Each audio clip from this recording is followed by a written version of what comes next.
À quelques centaines de mètres de la frontière américaine, côté mexicain, nous sommes conduits dans une planque du cartel de Juárez. J'espère qu'il va me répondre.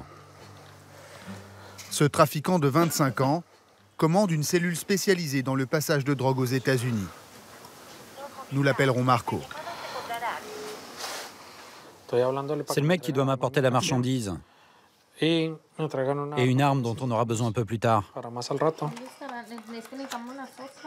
Pour communiquer, il utilise plusieurs téléphones et parle en langage codé. Allô? Je vais passer dans pas longtemps. J'attends plus que le 16. Je me mets en route. Ok, à tout à l'heure. C'est bon, ils vont m'apporter le 16. Et c'est quoi le 16? C'est un code qu'on utilise pour désigner la drogue. Aujourd'hui, c'est de la cocaïne. L'idée, c'est d'aller jusqu'à Chicago, passer la frontière, livrer. Ensuite, je mets l'argent dans la voiture et je reviens avec jusqu'ici.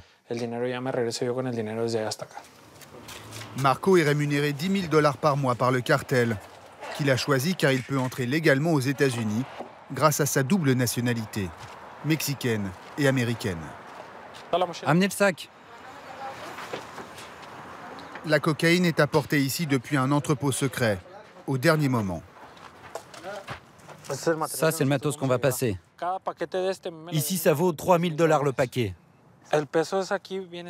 Et chaque paquet pèse 350 grammes. Aux États-Unis, ils valent 10 000 $ chacun.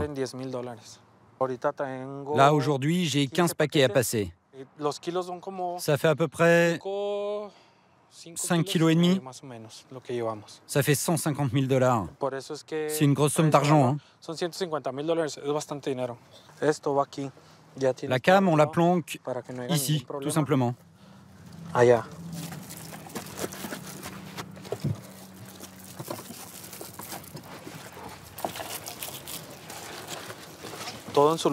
Une fois que tout est remis en place, on ne voit plus rien. On n'a pas besoin de trop planquer la cam. On a un complice qui va nous faire passer. Il sait très bien ce qu'on transporte. Et qui est cette personne qui vous aide? C'est un douanier américain. C'est lui qui va me donner le signal quand je vais arriver au poste frontière. Quand il prend son service, il m'indique l'heure de passage. Si jamais il y a un problème, il me prévient. Je m'arrête et je fais demi-tour. Je ne peux pas risquer de perdre la marchandise. Elle vaut plus que ma vie. Marco prétend que le cartel corrompt des douaniers américains pour passer la drogue à la frontière. Nous ne serons pas autorisés à filmer le passage de cette voiture.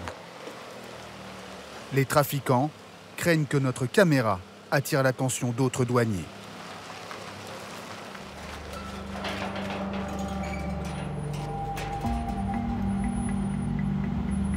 Les 5 kilos de cocaïne seraient passés sans encombre, en plein jour, par l'un des 4 ponts qui relient Ciudad Juárez à El Paso, au Texas.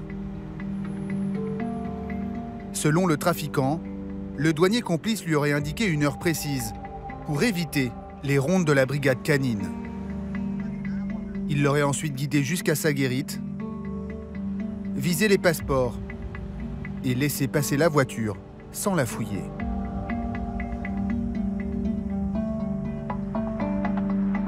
L'immense agglomération de Juárez est la principale porte d'entrée de la drogue aux États-Unis. La démarcation entre les deux pays, c'est le fleuve Rio Grande. Côté américain, un premier grillage, suivi d'un mur de 8 mètres de haut.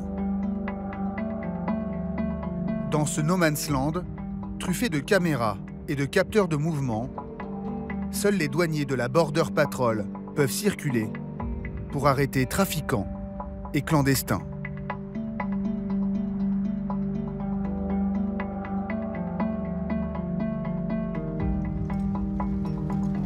Pour la première fois, le cartel de Juárez a accepté qu'une caméra montre comment il se joue de cette frontière parmi les plus surveillées au monde.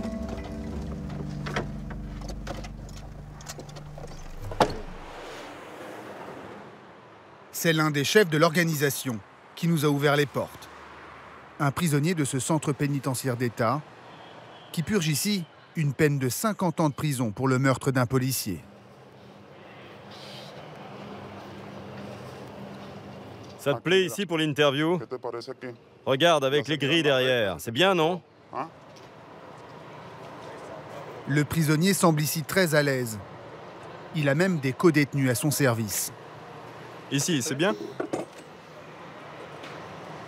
Dans la cour de la prison, un gardien nous surveille à distance, sans écouter notre conversation, pour le moins surprenante. Pourquoi avez-vous accepté de nous laisser filmer les opérations de votre cellule du cartel de Juarez? Pour être reconnu. Simplement pour qu'on nous connaisse. Moi, j'ai plus rien à perdre. Et on a tous un orgueil. C'est pour être connu par la société, par le monde entier. J'ai plus de 70 personnes qui distribuent la cam pour moi. Et j'ai toute la main-d'œuvre qu'il faut pour gérer mes affaires. Je ne peux pas te dire comment je commande depuis ici, précisément. Simplement, je fais savoir à mes hommes ce qu'il y a à faire.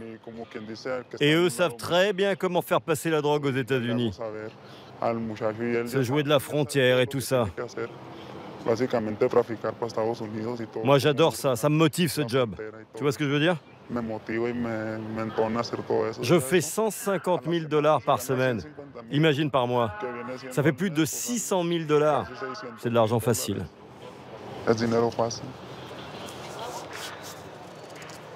Le cartel de Juarez serait dirigé par 12 chefs mafieux. Presque tous sont en détention, mais depuis leur prison, ils contrôleraient un territoire et des cellules de narcotrafiquants. Pendant 2 semaines, nous allons suivre l'une d'entre elles. Ce jour-là, nous sommes escortés en périphérie de la ville, tout près du mur. Ferme bien ton sac. Dans ce sac à dos, une cargaison de drogue que cet homme doit passer le soir même aux États-Unis. S'il se fait prendre, il risque 20 ans de prison.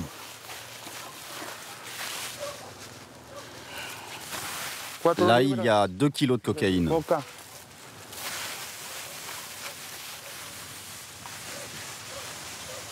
Et là, 500 grammes d'héroïne. Valeur au prix de gros, 45 000 $. Moi, je gagne entre 300 et 500 $ par passage. Les passeurs, c'est le bas de l'échelle. Ils sont pilotés par des lieutenants du cartel. Ce sont nos chefs qui nous donnent le feu vert pour passer à l'action. Tant qu'on n'a pas reçu le signal, on ne bouge pas. Ce jour-là, le lieutenant, c'est Daniela. Elle répercute les ordres du chef que nous avons rencontré en prison. Je leur ai dit qu'on allait attendre avec eux. Faut pas rester ici. On part du côté du pont.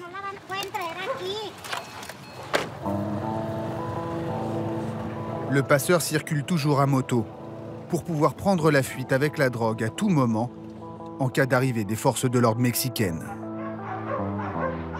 Le passage doit s'effectuer à la nuit tombée à proximité du centre-ville, sur les rives du Rio Grande.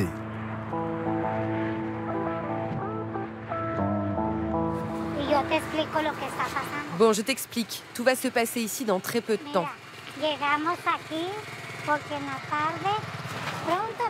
Allez, dépêchez-vous, allez-y. L'opération va prendre plus d'1 heure.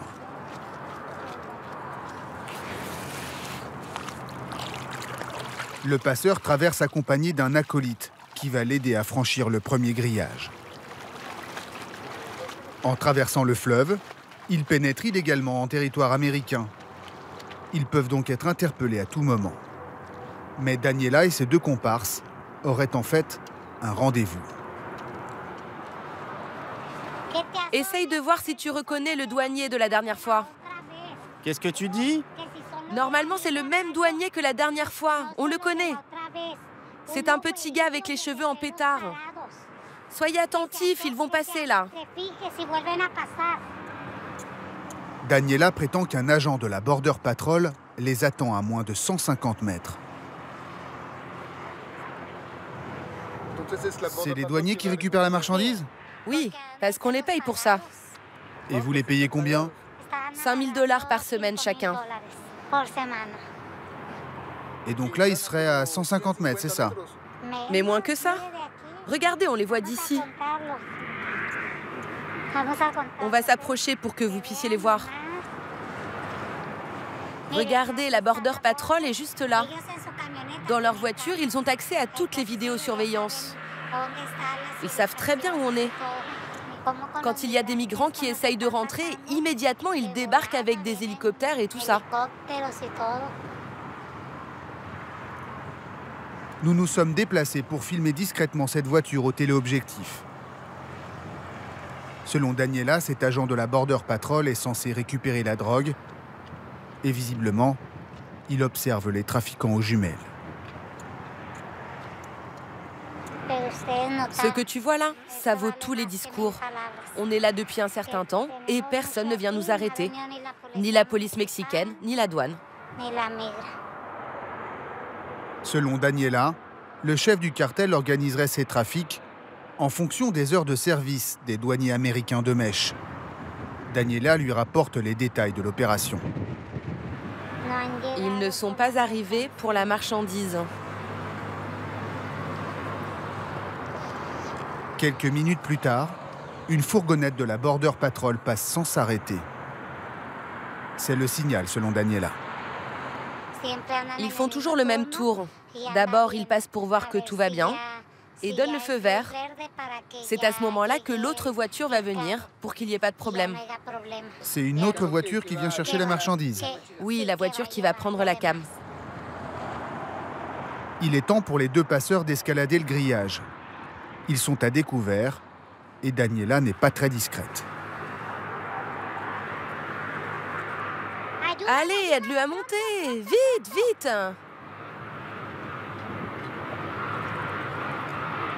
Mais bon sang, aide-le à monter!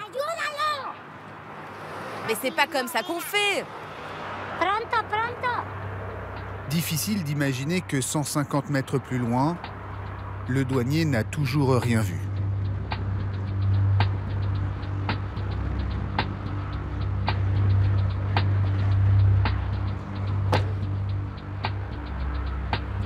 Les 2 kilos de cocaïne et les 500 grammes d'héroïne sont passés. Allez, on y va. Les deux passeurs retraversent tranquillement. Nous filmons dissimulés dans notre voiture et le douanier s'est rapproché. Donc c'est bien cette voiture qui va récupérer la marchandise? Oui. On a terminé le boulot, nous. Je vais leur indiquer que c'est bon et on va devoir y aller. Parce qu'ils vous ont vu et ils ne veulent pas s'approcher. Daniela donne le signal et nous ordonne de partir. On nous expliquera le lendemain que ce douanier aurait bien récupéré la drogue avant de la remettre à un trafiquant d'El Paso. Un mode opératoire parfaitement connu des autorités américaines.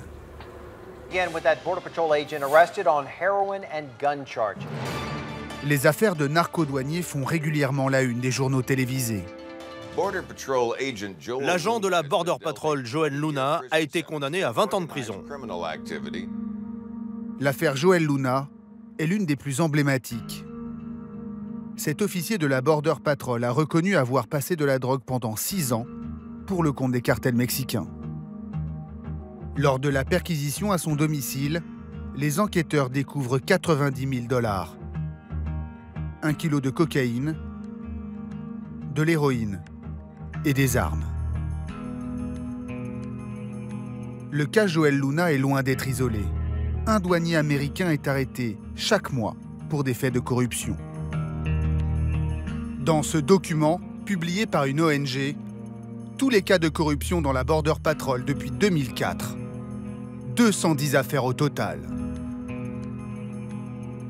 Trafic de marijuana, cocaïne, méthamphétamine.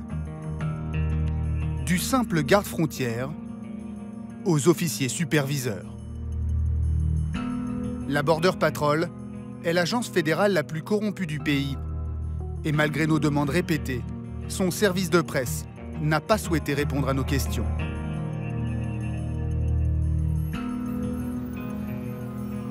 Côté mexicain, le cartel de Juarez aurait acheté des dizaines de policiers municipaux pour garantir son impunité. Mais même avec la complicité des forces de l'ordre locales, les passages de drogue peuvent très mal tourner et nous allons en faire l'expérience.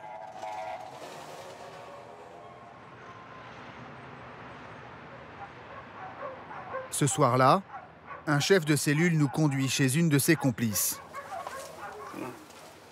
El Flaco, comme on le surnomme, doit faire passer une grosse cargaison, 30 kilos au total.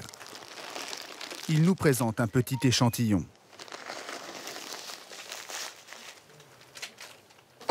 C'est de la cocaïne.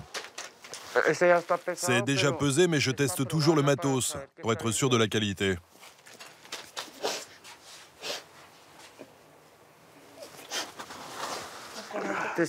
Et ça, c'est du cristal.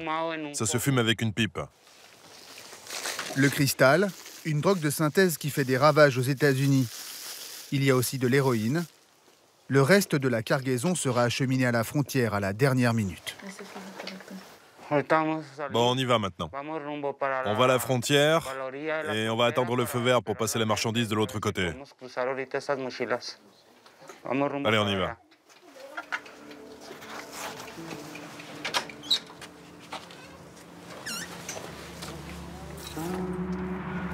À nouveau, nous sommes conduits sur les rives du Rio Grande, au même endroit que la dernière fois. El Flaco rejoint 3 complices. Bon, ça va? Tout est calme? Oui, c'est bon. Pour rejoindre la frontière, ils prennent tout simplement l'autoroute à contresens.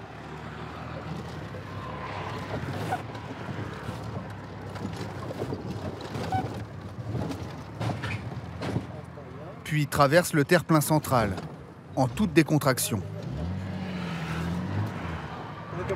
Attends, il y en a une qui va passer. Allez, vas-y.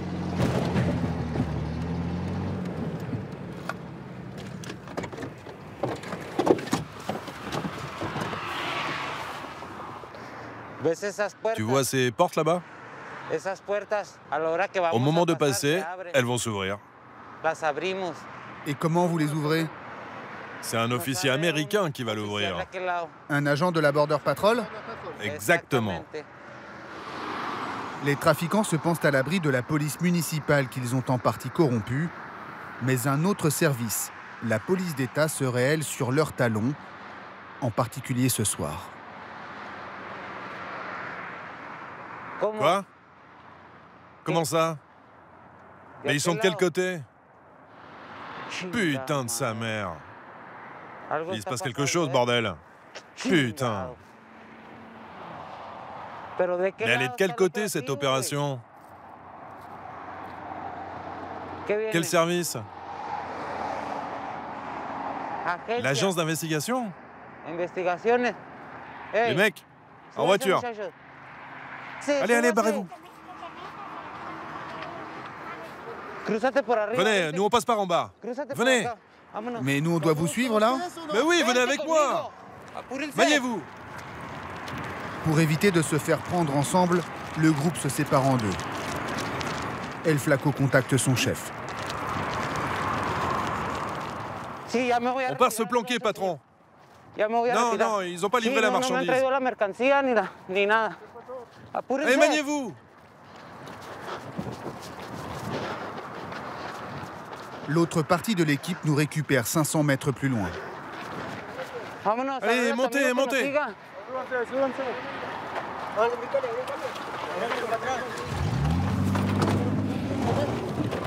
Accrochez-vous.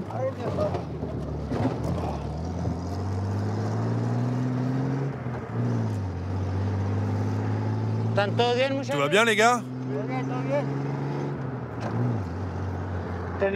Faut qu'on retourne à la planque. Mais qui vous a prévenu de cette opération? C'est les indices que nous avons dans la police. Ils nous informent quand il y a des opérations. Les flics venaient pour nous.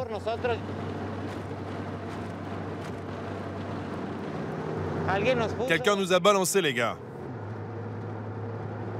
Ils sont venus pour nous et ils savaient exactement où on était. Quelqu'un nous a vendus. Le détail et l'horaire du passage de drogue n'étaient connus que par quelques membres de son équipe.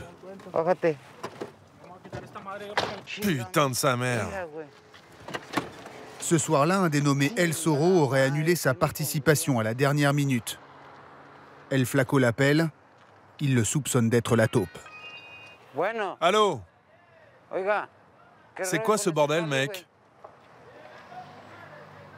Mais comment ils ont pu savoir?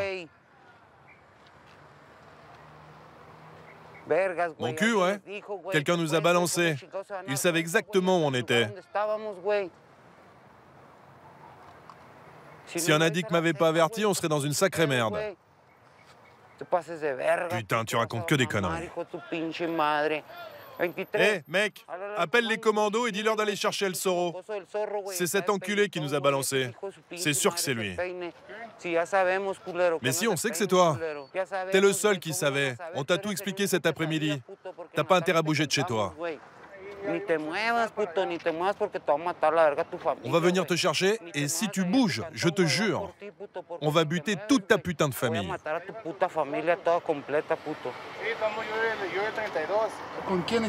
C'était qui au téléphone, là? C'était El Zorro, c'est lui qui nous a balancé. On a fini par s'en rendre compte, on a fait notre enquête. Nos indices nous ont aussi confirmé que c'était lui la balance. Mais vous en êtes sûr? On va le choper et on va le faire disparaître. On sait qu'il bosse avec le cartel de Sinaloa. Allez, on se barre, les gars. Le cartel de Sinaloa, c'est le grand rival du cartel de Juarez. Depuis 2 ans, il tente de prendre le contrôle de la ville et de ses points de passage vers les États-Unis. Pour y parvenir, les mafieux du Sinaloa auraient même acheté la complicité de la police d'État.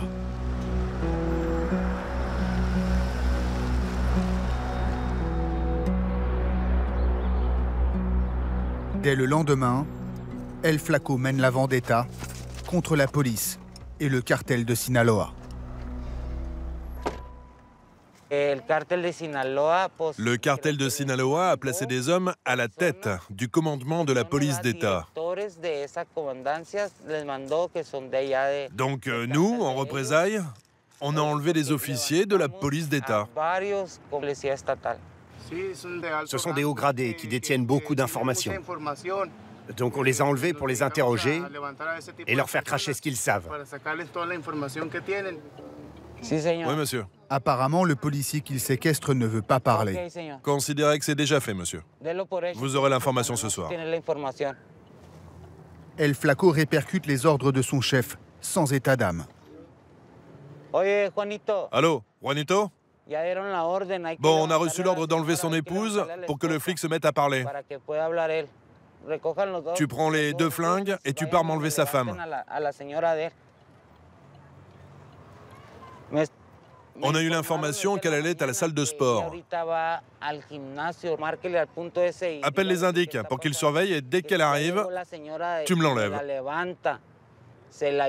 Tu me l'emmènes à la planque avec son mari. Quand il va voir sa femme, je te garantis qu'il va cracher le morceau.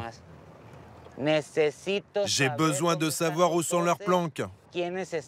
Je veux savoir qui sont les officiers qui protègent le cartel du Sinaloa.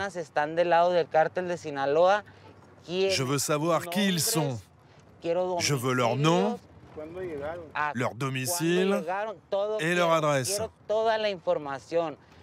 Je veux tout savoir et même ce qu'ils bouffent, ces connards. Débrouille-toi pour m'obtenir ces informations. C'est un ordre qui vient directement du patron. Mais l'épouse, elle n'a rien à voir dans cette histoire. Oui, exactement. Elle est innocente. Mais pourquoi s'en prendre à des innocents? On doit l'enlever, ce sont nos ordres. Même si on se salit les mains, il faut bien qu'on utilise les atouts qu'on a. On va enlever son épouse, et s'il ne veut pas parler, on va couper les doigts de sa femme les uns après les autres, jusqu'à ce qu'il parle. À cet instant, nous sommes extrêmement mal à l'aise et démunis face à une situation que les narcos contrôlent totalement. Et je peux pas t'en dire plus. Parce que sinon, mes patrons, ils vont pas te laisser la vie sauve. Si jamais tu en sais trop, tu vois ce que je veux dire. La menace est à prendre au sérieux. L'an dernier, 9 journalistes ont été exécutés par les cartels mexicains. Quant aux policiers, ils sont 24 à avoir été assassinés en 2018, rien qu'à Ciudad Juárez. Les commissariats de la ville sont régulièrement mitraillés et dans les rues, le sang de la vendetta coule quotidiennement. 3 à 10 meurtres par jour pendant notre tournage. Ce jour-là, à 9 h du matin, un jeune de 17 ans est tué d'une balle en pleine tête à 100 mètres de chez lui.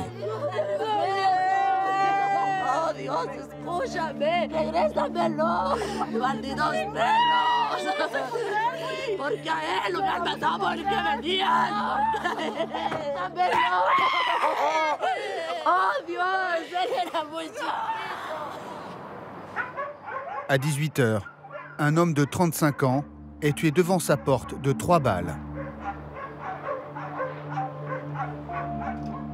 21 h, un autre est exécuté dans la boutique d'une station-service. Dans plus de 9 cas sur 10, ces crimes restent impunis. La justice ici, elle n'existe pas. Les flics, ils ramassent les douilles, puis c'est tout. Il n'y a jamais d'enquête. Ils classent l'affaire et puis ils oublient.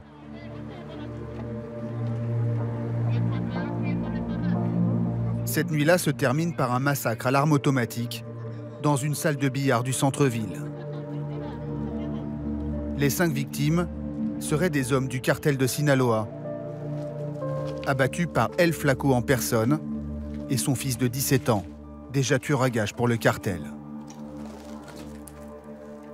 El Flaco aurait localisé ses ennemis grâce aux informations extorquées à l'otage policier et sa femme. Il est défoncé à l'héroïne et n'éprouve aucun remords.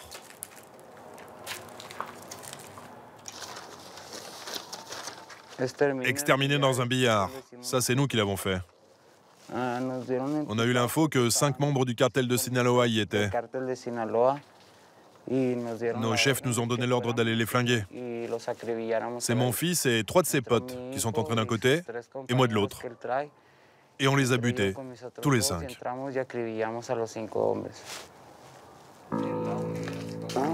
Pour nous journalistes, impossible de dénoncer ces crimes dans l'immédiat, sans risquer nos propres vies. Dans cette ville, où les autorités sont elles-mêmes infiltrées.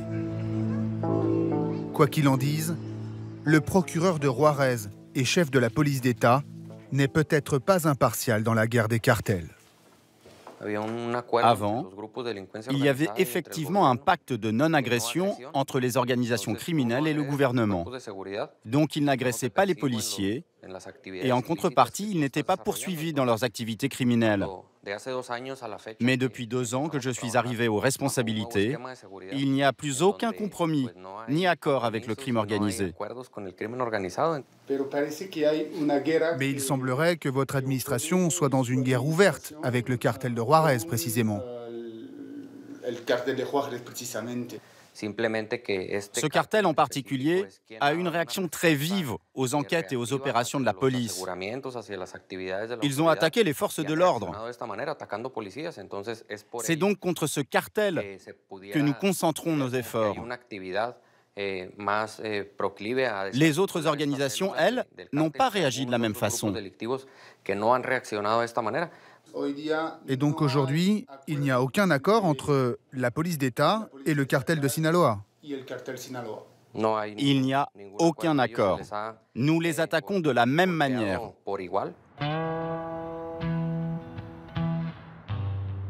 L'offensive du cartel de Sinaloa à Ciudad Juárez, c'est le dernier coup de force d'une organisation tentaculaire qui ne cesse d'étendre son influence. Sur plus de 1200 km, soit la moitié de la frontière, toutes les villes adossées au mur sont tombées sous son contrôle, comme Nogales, 20 000 habitants.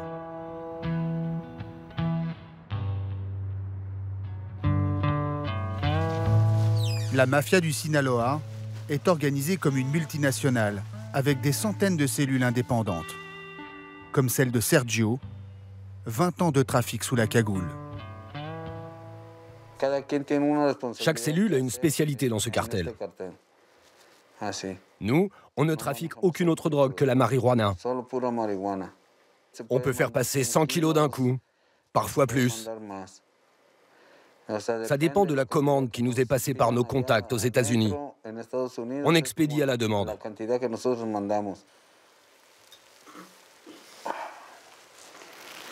Sergio commande une cellule de 15 hommes.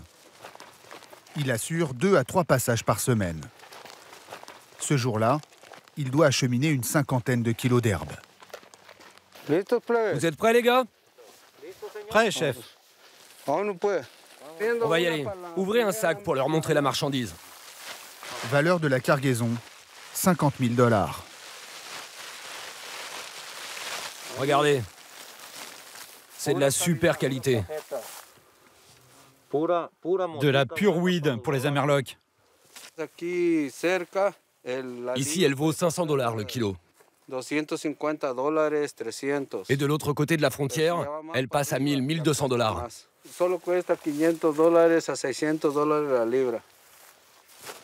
Même si 9 États américains en ont autorisé l'usage récréatif, la marijuana légale reste beaucoup plus chère que l'herbe de contrebande mexicaine. Bon, allez, en route. Mais qu'est-ce que tu fous, toi? Tu devrais déjà être prêt. Regarde comme tu galères, là. Il faut que tu sois plus vif, mon gars. C'est la première fois que vous faites ça? Oui, c'est ma première fois. Pourquoi vous le faites? Pour l'argent. Pour essayer de m'en sortir. Mais arrête de trembler, mon gars. Tremble pas, il va rien t'arriver. Chacune des 3 mules est payée 1000 à 1500 $ par passage, selon son expérience.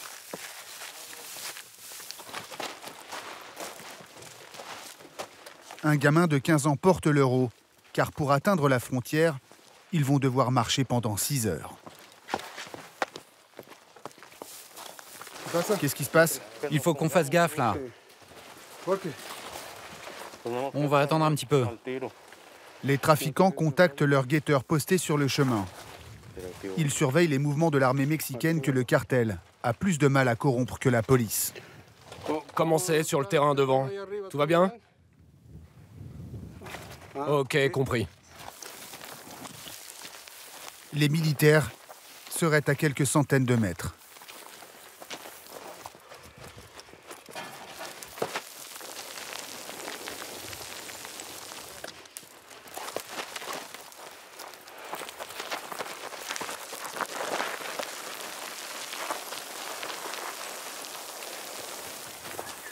Quatre heures plus tard, nous arrivons en vue de la frontière américaine.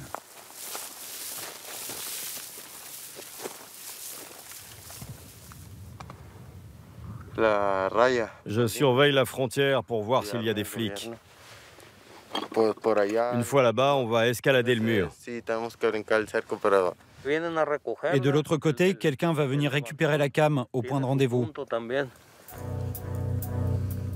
Nous ne sommes pas autorisés à approcher plus près.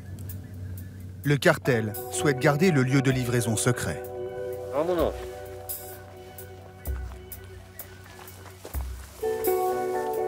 L'an dernier, 217 tonnes de drogue ont été saisies à la frontière. Une petite partie des quantités astronomiques qui passeraient sous les radars. Tant que l'argent des cartels pourra corrompre policiers et douaniers des deux pays, difficile d'imaginer que le nouveau mur anti-drogue et anti-migrants voulu par Donald Trump puisse véritablement mettre un terme au narcotrafic.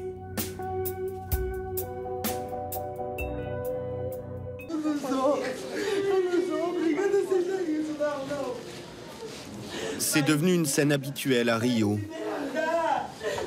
L'enterrement d'un policier tombé sous les balles des narcotrafiquants.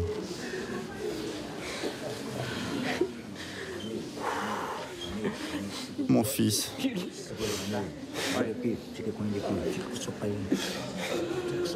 C'est mon fils qui est parti. C'est son t-shirt. Il est avec nous. Il a honoré son uniforme.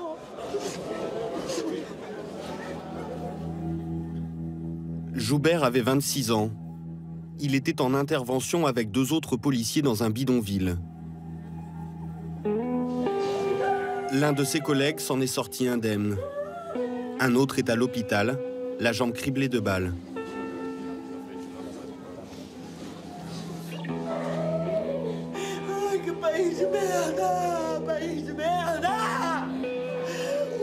Ah, quel pays de merde! C'est comme ça la vie dans un pays de merde. Ses collègues accompagnent le cercueil vers le carré réservé aux forces armées.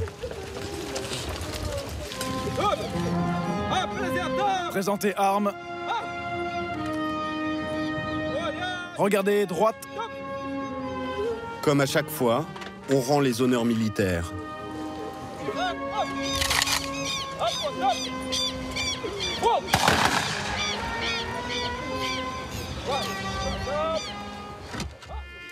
L'an passé, un policier est mort tous les 3 jours à Rio. Joubert porte désormais un numéro. Il est le 117e, tombé en 2017.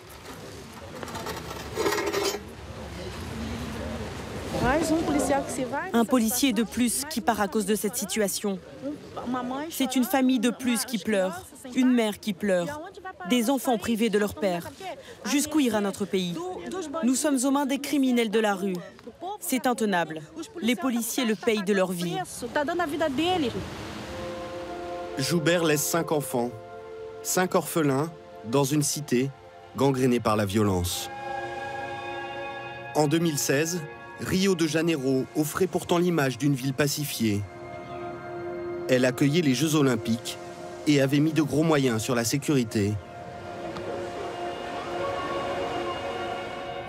2 ans plus tard, l'État est en quasi-faillite et les moyens de la police revus à la baisse. Elle a déserté les favelas, livrée à une guerre des gangs sans merci pour le trafic de drogue.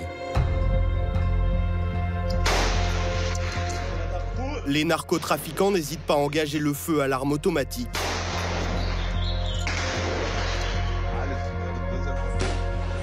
Des scènes de guérilla urbaine en plein jour.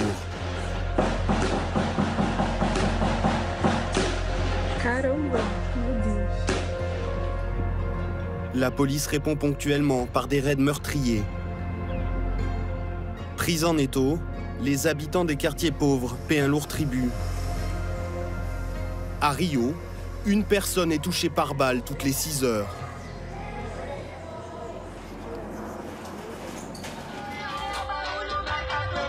Les membres des gangs paradent et postent des vidéos sur les réseaux sociaux. Dans leur quartier, ils sont devenus tout-puissants.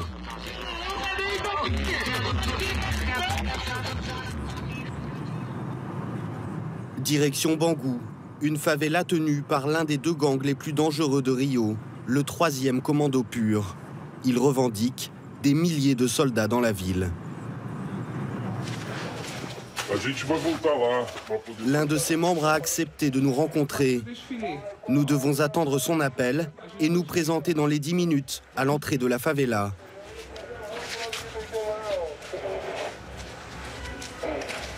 Entouré de 2 hommes de main lourdement armés, José, 24 ans, entré dans le gang à l'âge de 11 ans.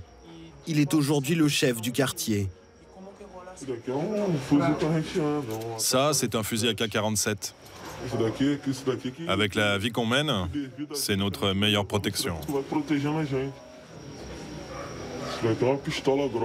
Ça, c'est un Glock.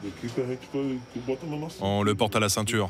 Quand on n'a plus de munitions sur le fusil, on s'en sert. Ils sont en guerre avec un gang qui contrôle l'une des favelas voisines. Radio à la ceinture, ils restent constamment en contact avec les guetteurs qui veillent sur leur territoire. Tout va bien, mec, c'est tranquille. José, père de 4 enfants, règne sur le trafic de cocaïne, de crack et de cannabis. Dans son secteur, il contrôle toutes les entrées et les sorties. Dans la favela, on ne laisse jamais entrer une voiture, vitre fermée. C'est la règle. On doit pouvoir savoir qui est à l'intérieur de la voiture. Ça pourrait être la police qui essaie de nous prendre par surprise.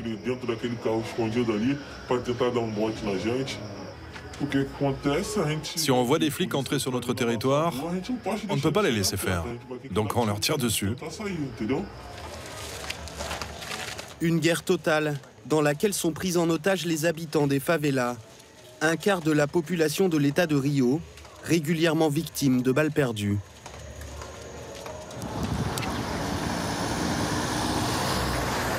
À proximité de l'une des principales favelas de la ville, l'hôpital Alberto Torres.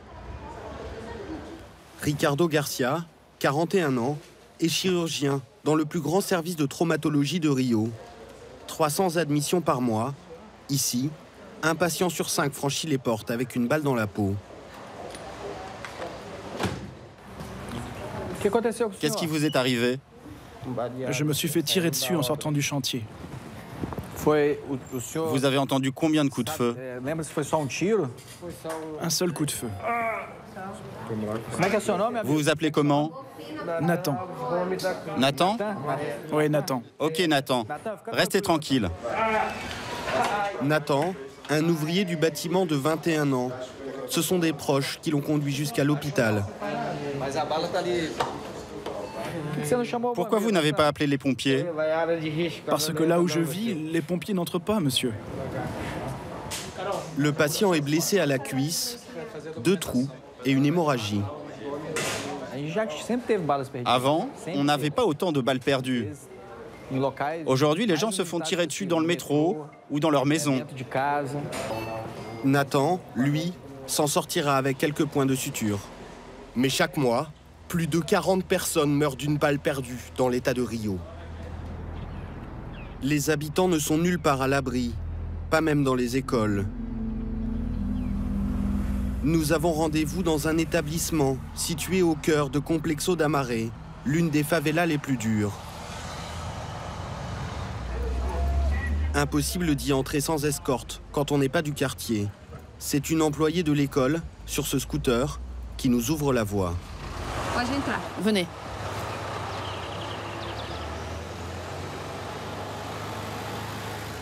Les consignes sont strictes. Notre présence est tolérée quelques heures seulement par les trafiquants.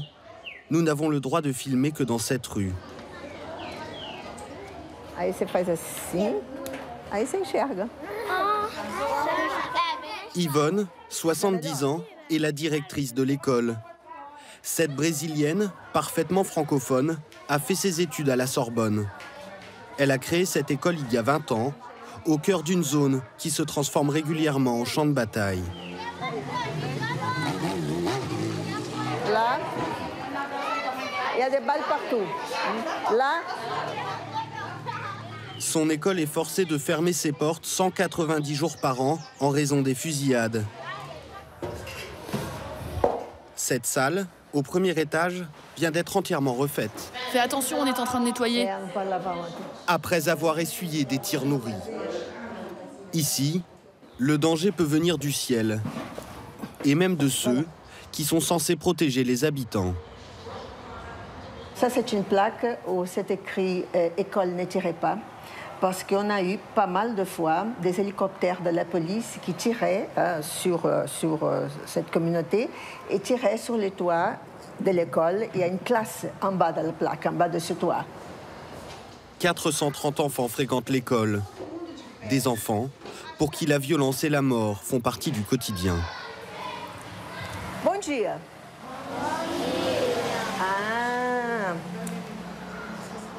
Quem tem alguma coisa ruim para contar?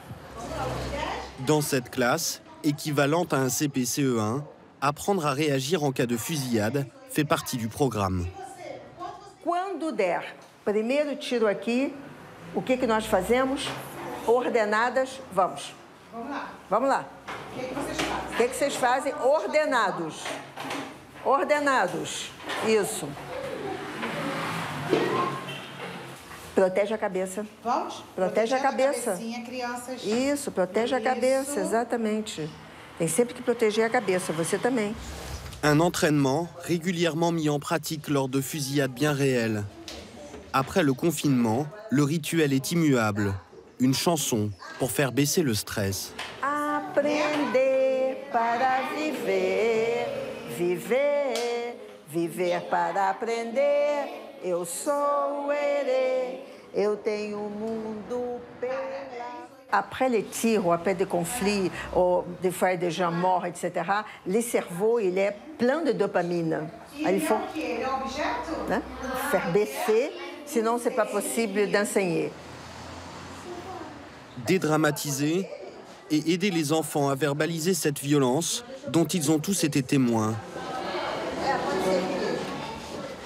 Comme dans cette classe de 3e. Alguém aqui perdeu algum familiar de tiro?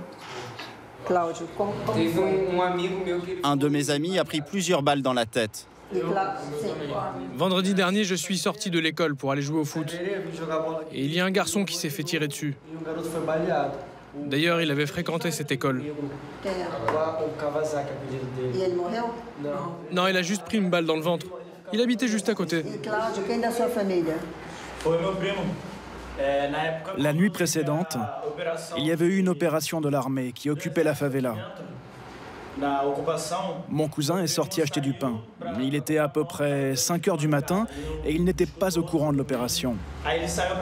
Dès qu'il est arrivé à la boulangerie, il s'est fait tirer dessus par un policier. Claudio et Juan ont tous les deux grandi dans cet environnement. Juan habite à 2 pas de l'école. Bonjour maman, ça va? Salut tata. Ça s'est bien passé l'école? Ouais, super. Certains de leurs amis d'enfance sont entrés dans des gangs. Mais eux s'accrochent à leurs études et ont même obtenu une bourse. Tu dois prendre le rayon et ensuite calculer la taille du triangle. Tu dois faire 2 opérations. Claudio, 15 ans, habite à 1 kilomètre de l'école. Chaque déplacement est une prise de risque. Pour en témoigner, les habitants alimentent une page Facebook consacrée à la vie dans leur favela. Ici, on a une photo de 2 filles qui vont à l'école. Et il y a un policier en plein combat. Sur cette page, les habitants montrent le quotidien des opérations policières. Des interrogatoires en pleine rue, des fouilles au corps et un climat hostile. On est constamment discriminé en tant qu'habitant de la favela. C'est pour ça que certaines personnes ici préfèrent la loi des narcotrafiquants à celle des policiers. Pourtant, ce sont eux qui devraient être la loi. À Rio, 1/4 des homicides ont été commis par les forces de police l'an passé. Mais selon les habitants des favelas, la proportion serait plus grande encore. Et les policiers, souvent couverts par leur hiérarchie.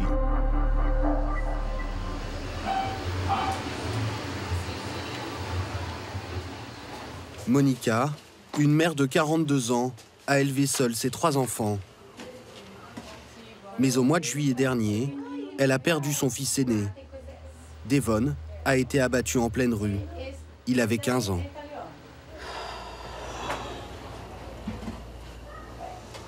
Le plus dur, c'est de devoir rentrer dans sa chambre tous les jours. Parfois, je n'ai pas la force d'y entrer pour la ranger. Devon se trouvait dans une zone commerciale avec l'un de ses amis. Selon la police, il aurait tenté de dérober un téléphone portable avant de prendre une balle dans le ventre. Je suis allée directement à l'hôpital. On m'a dit qu'il avait été opéré et que tout allait bien. Sauf qu'on ne m'a pas laissé voir mon fils. Je suis rentrée à la maison et à 21h, on m'a dit de rapporter des documents car mon fils était décédé d'une hémorragie interne. Monica n'a jamais su qui avait tué Devon. Aucune enquête n'a été ouverte. Mais elle est convaincue qu'il a été victime d'une bavure policière. Tu veux un sandwich? Depuis la mort de son aîné, elle se fait un sang d'encre pour Pedro, son petit dernier de 12 ans. Elle ne le laisse plus sortir autant qu'avant.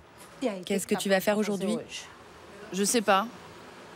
Tu vas sortir dans la rue? Tu vas faire du vélo ou rester avec tes amis? Nous sommes pris en tenaille. Il y a d'un côté la police, avec qui on ne sait jamais comment ça va se passer.